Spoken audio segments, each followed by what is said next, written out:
I'm going to ask you to get some ideas in your mind and think of something with me as we think about a subject that most people don't want to talk about or think about.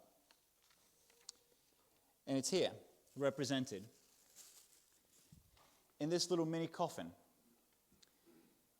You can't see it from home. As you look at it from here this morning, many of us, our hearts well up with emotions of all kinds when we look at symbols of death, of suffering, of pain.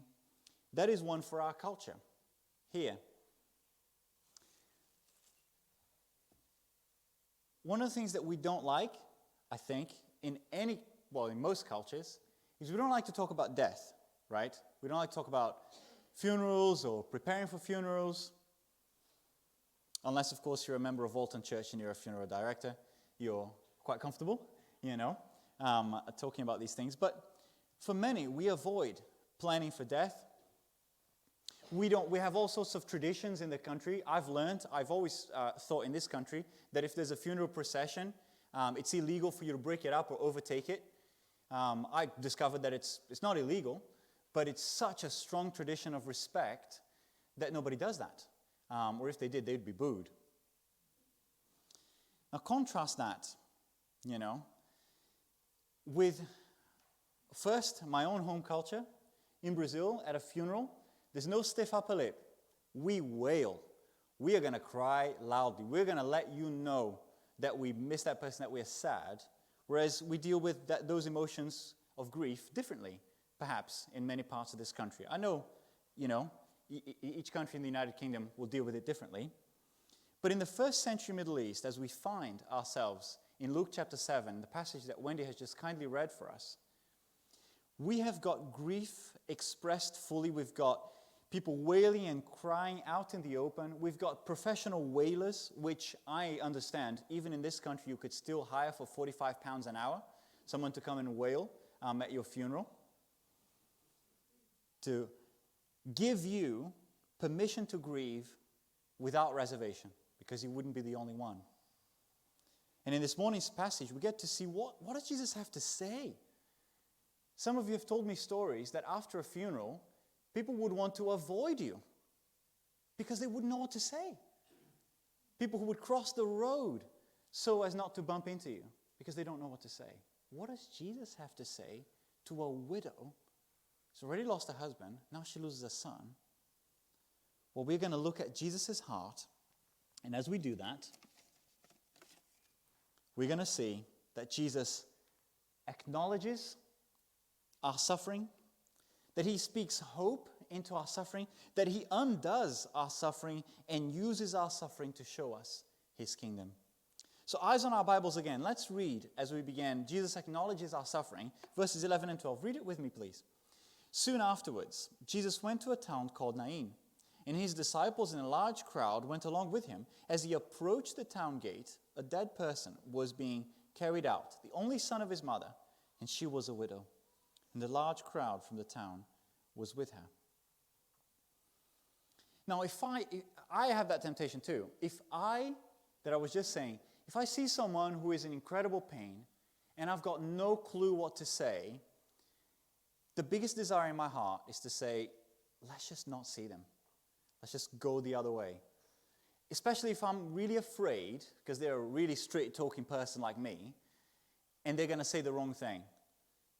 I remember when we were grieving, and I think whenever people said something like, we're going to talk about this later on, whenever they said something like, oh, you'll go on to have more children, I think that person probably couldn't see for a few days after I punched them. But you just think, that's because I'm so afraid of doing that very thing.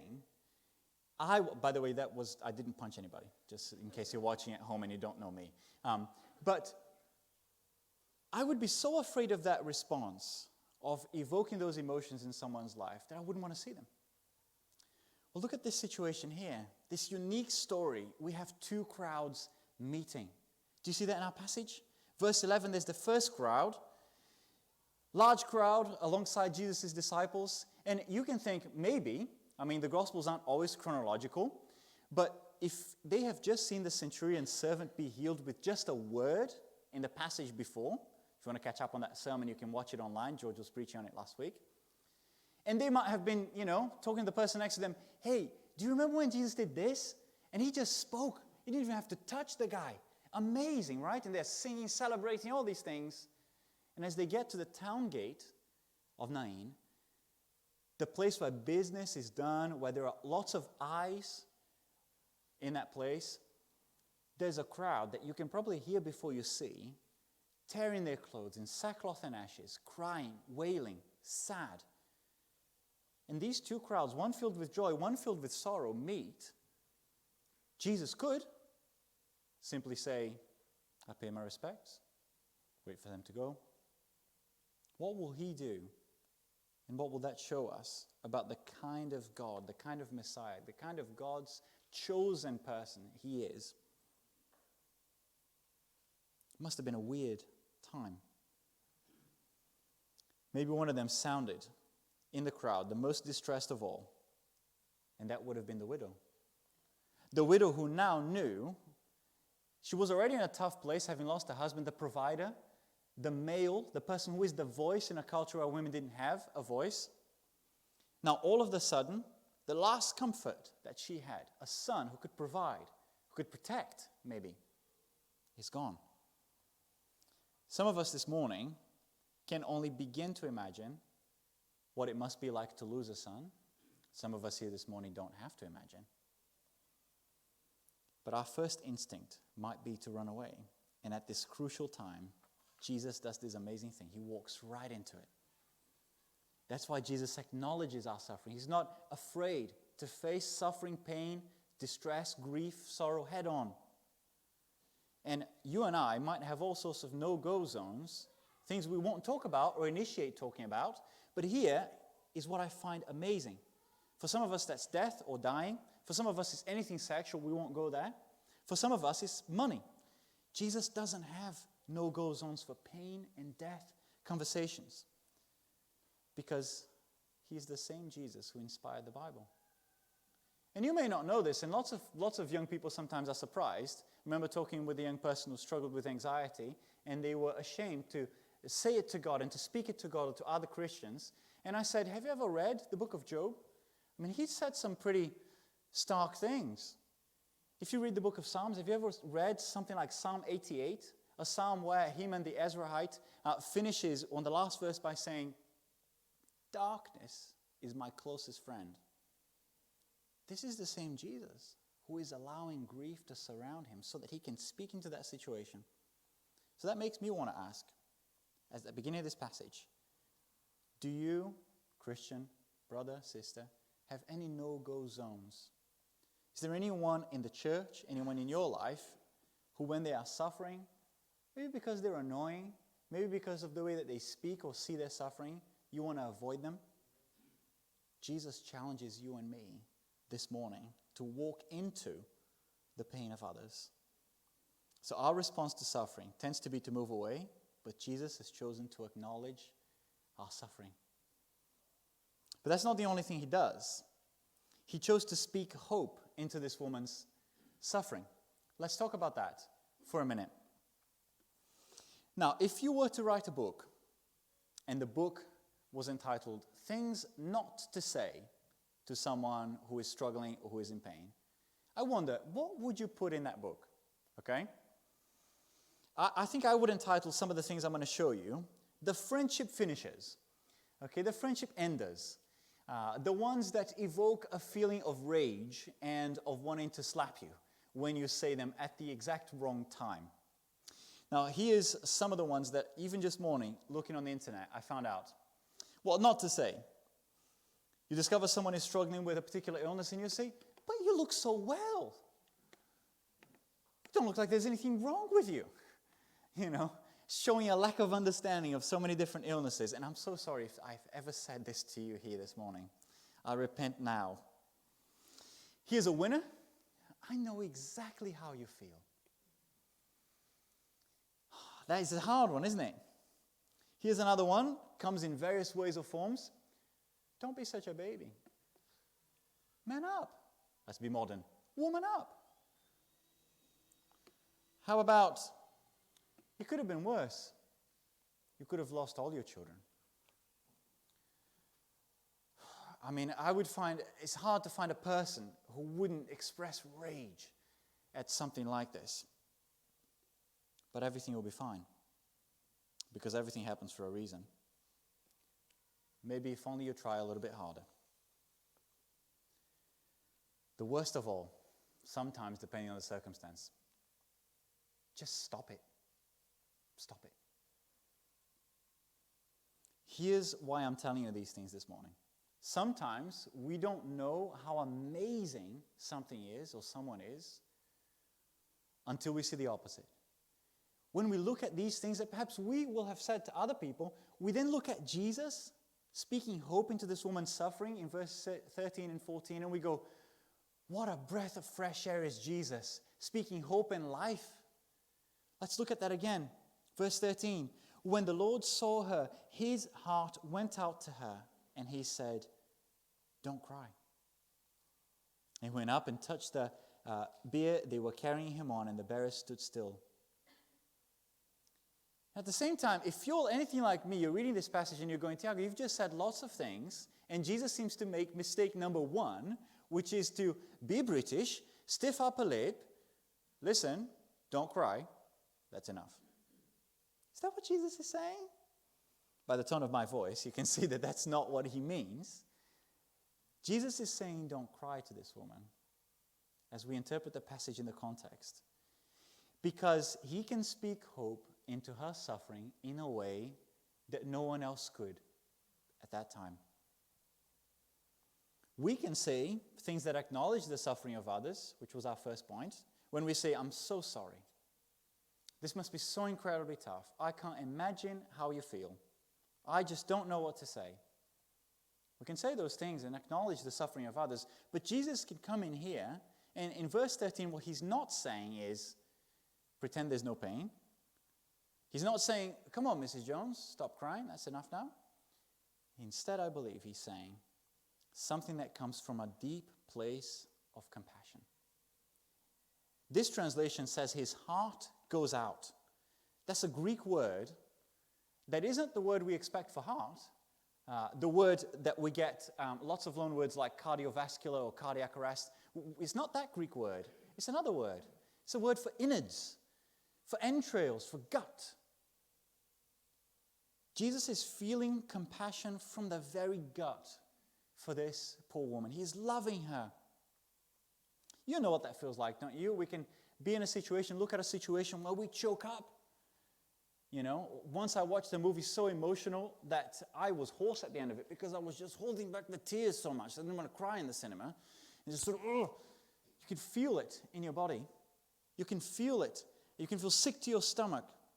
And Jesus' heart goes out to her and he says, don't cry. Not because he's not pretending anything is wrong, but because he's saying, there is no need to cry tears of despair, tears of a widow's hopelessness, because I, Jesus, am here.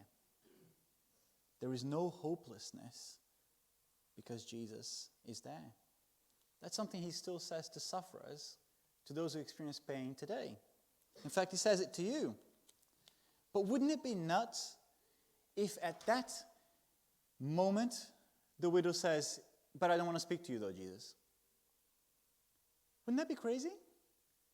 And yet, the Bible says that Jesus finds us just like he finds this woman.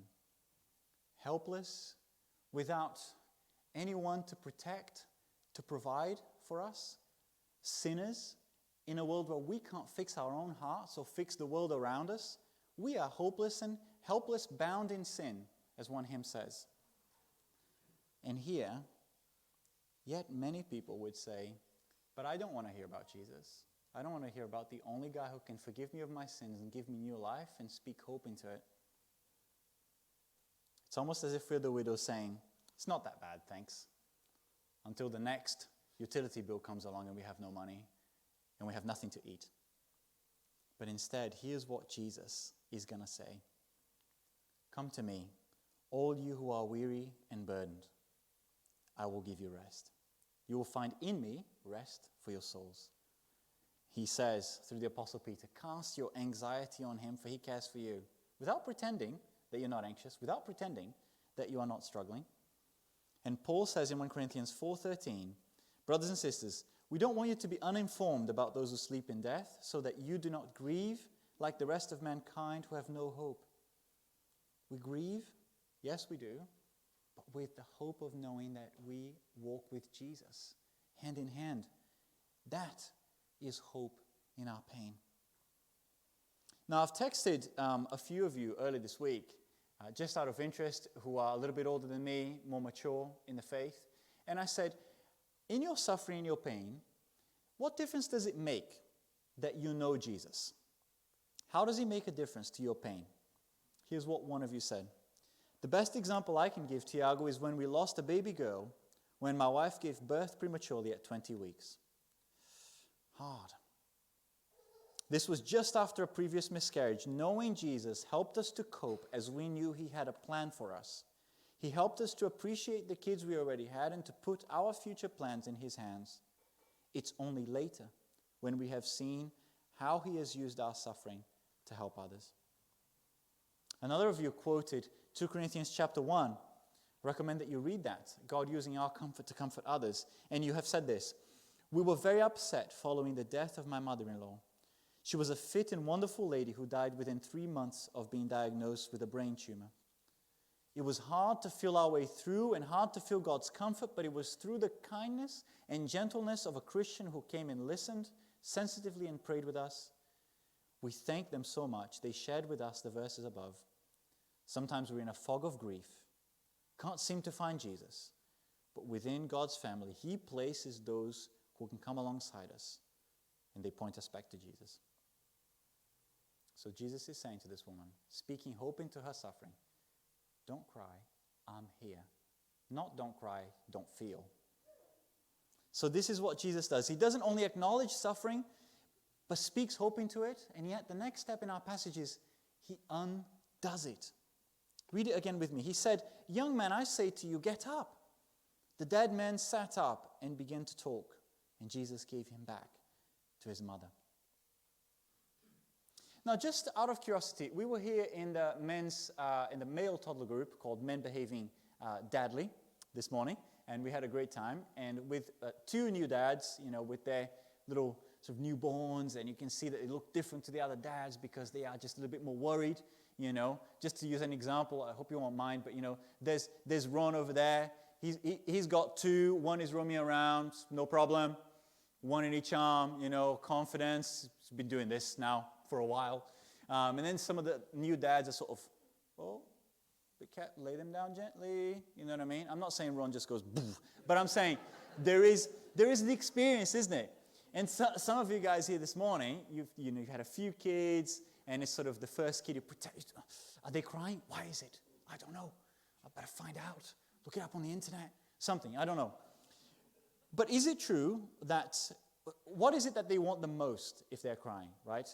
Is it that it could be food, right? That could be a thing, right? Is it that it could be comfort because they're in pain in some way? You try and find that out. It's got teeth coming up, something like that. I don't know. Could babies cry simply because they're bored? Do they do that? They do that. Okay. It's at least one of you. And then most of the time, it's who knows, isn't it? Who knows why they're crying? The Lord. He knows. He will not tell us because he wants to grow us. I don't know. But true or false, if anyone is crying, what they want the most is for the pain, physical or mental, to stop. True or false? What they want the most is just for the thing that's making them cry to stop. Here, this woman, Jesus has acknowledged her pain, as he does ours, spoken hope into it, as he does to our suffering, but she's still got a dead son. And in this situation, Jesus says,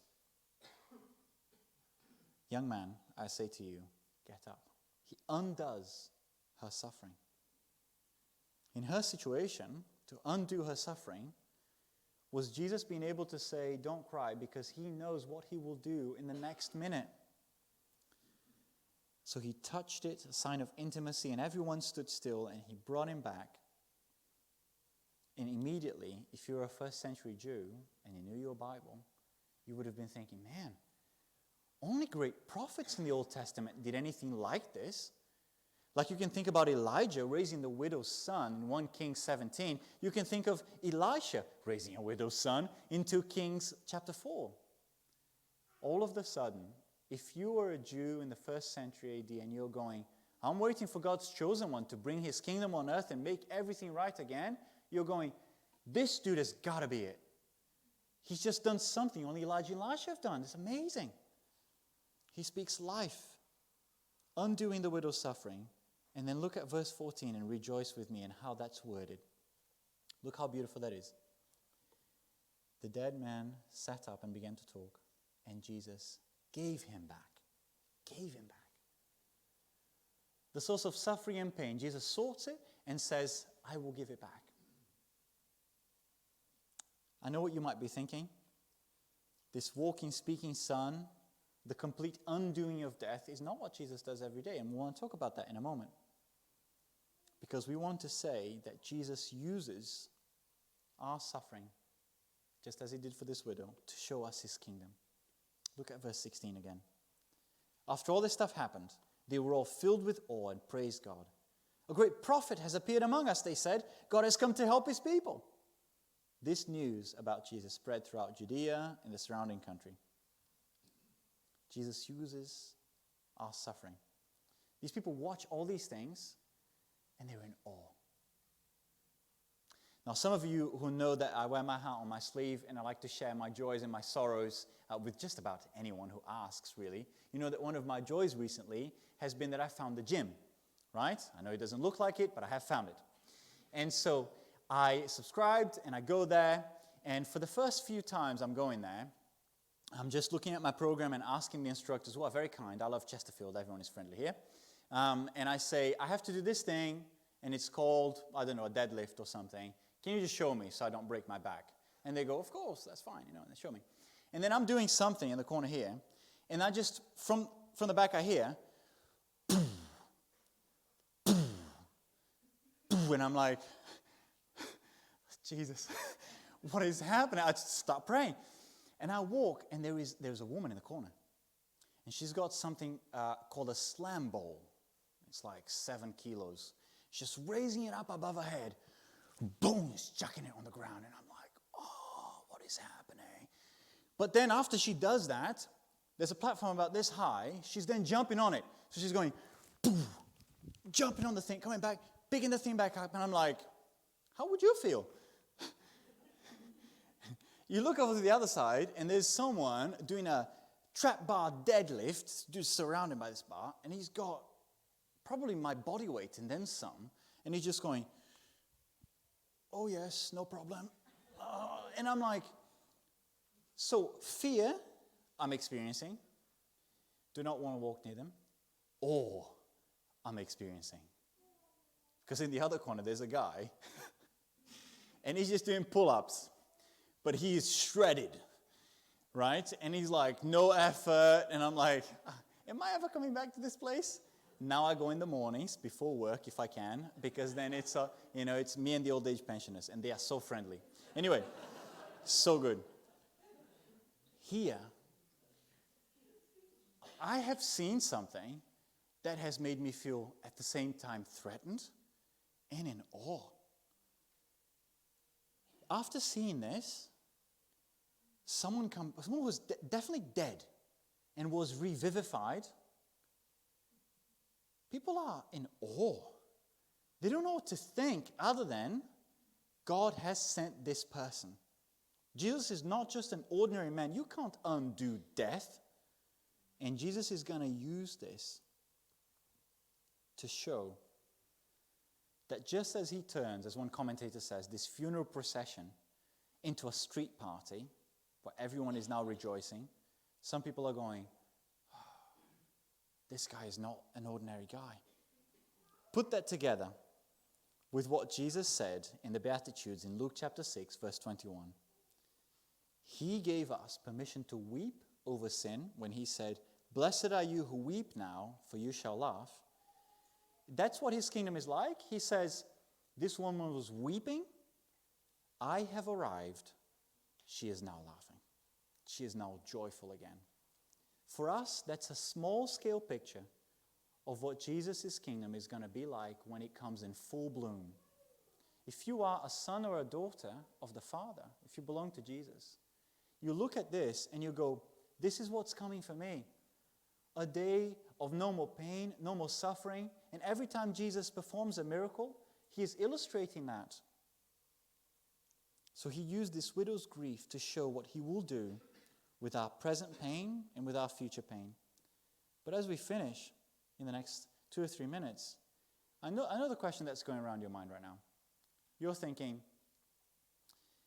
if Jesus did that, why doesn't he do that today? Why doesn't he just heal us from our pain and suffering all the time? There's much more that we could say than what I'm going to say now. But from this passage, let's look at a few things. Number one, this young man was, I forgot to put that on there. You can take note. This young man was revivified rather than resurrected.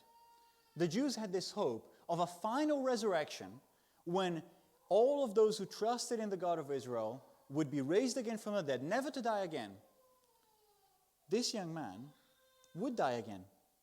This tells us that when Jesus performs a miracle like this, it's not because he's saying, hey, I don't want you to ever suffer. It's because he's showing something about his kingdom. So this young man was revivified, but he would die again. But number two, Jesus' miracles or healings, like you've heard in Andy preach here in the Acts series, are a signpost pointing us to what the kingdom will be like, making us salivate for the kingdom where there is no pain, death, or suffering. Number three, the rest of the New Testament tells us Jesus wants to heal us of the gravest, greatest suffering there is. And that is to not know the love of God, now and forever. And so I have met so many people, and many of you here, who have been able to say to me, so I have no authority to speak on this because I don't believe I have suffered as much as many of you here. But you have said to me that you have been able to withstand and bear and endure great pain, knowing it is not the last page in your life, because you know the Lord Jesus and his forever life with you. You know him now, you know him forever. He wants to heal us from the suffering that is being separated from him. And the next to last thing to say is, he may choose to heal of lesser sufferings. Many of us here this morning will have heard that sometimes we have prayed for someone and God has healed them. He may choose to do that. And lastly, he says that one day in Ephesians chapter 5, Jesus is going to present his church without sickness, without blemish, to himself forever in eternity. Now, that's not that much to say, but if you have questions, please come to speak to us. Any of us leaders, we won't have all the answers, but we know someone who does. We know Jesus. We would love to pray with you and care for you. You might want to book an appointment so you can speak more freely if you don't want to speak around other people in the church building today. But think about this for a second. We talk about suffering. Some of you, perhaps if you are not a believer this morning, you're visiting, you may be frustrated with some of the things that I have said as a Christian. Here's something I'm sometimes frustrated with, if I can share that with you. The question of pain and suffering that we've seen Jesus deal with is a question that everyone has to answer. Whether you are an atheist, a Buddhist, a Hindu, a Muslim, or a Christian, you've got to do something with your suffering, because if you live long enough, you will suffer. The question I have is this. Imagine if you are someone who does not have God in the picture, and all you believe is we're here because we're the result of a godless evolutionary process. Can that handle your suffering? Can that explain your experience of outrage in your suffering? Or will that belief only say to you, well, when a lion kills a zebra, or a zebra little baby, the zebra just goes and has some more. Let's move on. have some more cubs. Is that the best that some worldviews have to say? Because here, what Jesus has said to us is that he will acknowledge our suffering. We don't weep as those without hope. That he will speak hope into our suffering. Because we have now a new perspective that allows us to be able to bring our pain to God. That he undoes our suffering. First, by reconciling us to himself and making us look forward to a kingdom where there is no more. And he uses our suffering, as some of you have told me, to show his love to others even now. I believe that that's worth singing about, worth thanking God for, worth talking about. Let's do all of these things, but I'll begin by praying and then we'll sing.